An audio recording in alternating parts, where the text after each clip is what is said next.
2024, año bisiesto. Pedro Sánchez, nacido un 29 de febrero, puede celebrar su cumpleaños en su día exacto. La agenda oficial del presidente ese día solo registra un acto, el recibimiento a la selección femenina de fútbol, recién ganadora de la Liga de las Naciones. Pero la jornada no comienza como ha previsto Moncloa. A las 08:00, El Confidencial publica la primera de una serie de informaciones sobre los negocios y vínculos de Begoña Gómez con empresas privadas que han recibido fondos o contratos de la Administración Central. El comisionista del Ministerio y Javier Hidalgo se reunieron con la mujer de Sánchez para presentarle negocios, reza el titular del artículo. Este viernes, 127 días después, sobre las 10:20, Gómez franquea el garaje de los juzgados de Plaza de Castilla en un coche con los cristales tintados y entre un fuerte dispositivo de seguridad. Está citada a declarar en calidad de imputada por la comisión de supuestos delitos de tráfico de influencias y corrupción en el sector privado. En este lapso, lo que a priori debería haber sido un asunto privado, la actividad profesional de Gómez, salta a los muros de la Moncloa, al tiempo que el jefe del Ejecutivo intenta reducir la investigación periodística y judicial a una conspiración de la ultraderecha contra su persona con el único fin de derribarlo. El punto álgido de la estrategia es la publicación, a finales de abril, de la carta en la que anunció que se daba 5 días de reflexión para decidir si dimitía o no. Así, los últimos 4 meses, la política nacional ha convulsionado al son de una crisis sin precedentes que ha sacudido los cimientos íntimos de la Moncloa, pero también del país. A Sánchez, decidido a tejer una estrategia para presentar a su mujer y a él mismo como víctimas, dejando al margen incluso a su círculo de colaboradores más cercanos, no le importa confundir a su propio partido. Tampoco a los socios parlamentarios que sustentan un ejecutivo en minoría. Fue audaz, defiende un experto en comunicación política muy próximo al presidente del gobierno. Con la primera carta consigue cambiar por completo la agenda política, centrada entonces en la amnistía y en el propio caso Begoña Gómez.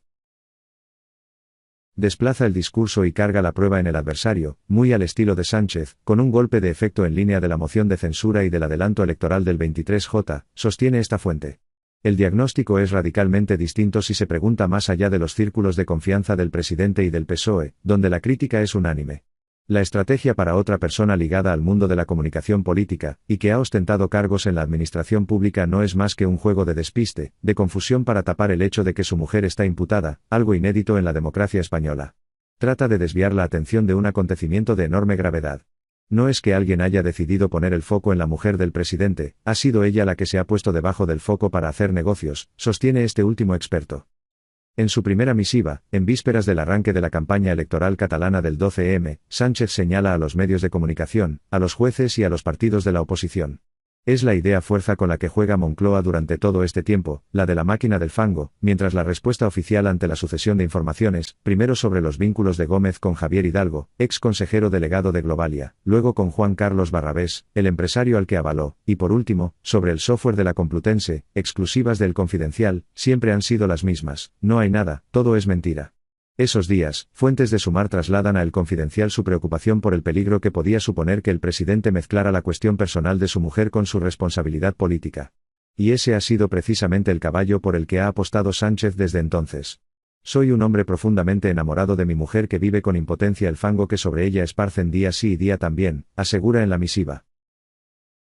Sánchez paraliza el país por su mujer, una persona, como han reconocido en más de una ocasión fuentes socialistas, que ejerce un influjo total sobre él, y con la que ya había compartido y acordado otras decisiones de calado, como la del adelanto de las últimas elecciones generales. La vida interna de la Moncloa desborda al país, pero Sánchez no ofrece ninguna explicación sobre la actividad de Gómez.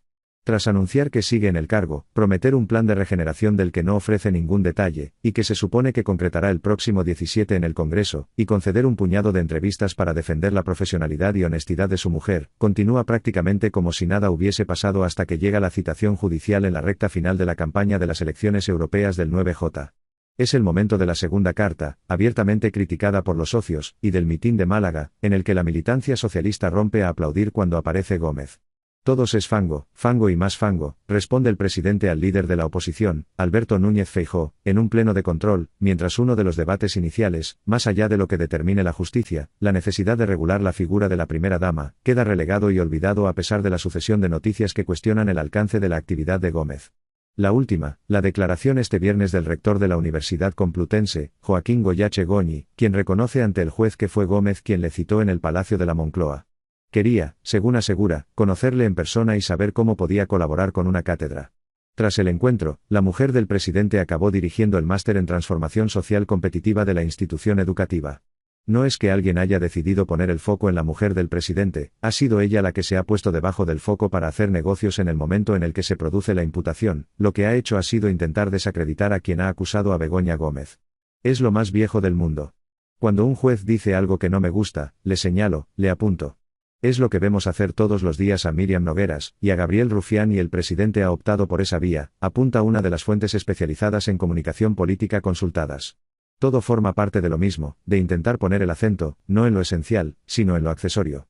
Toda su estrategia se resume en eso: oiga, no mire la luna, mire mi dedo, zanja.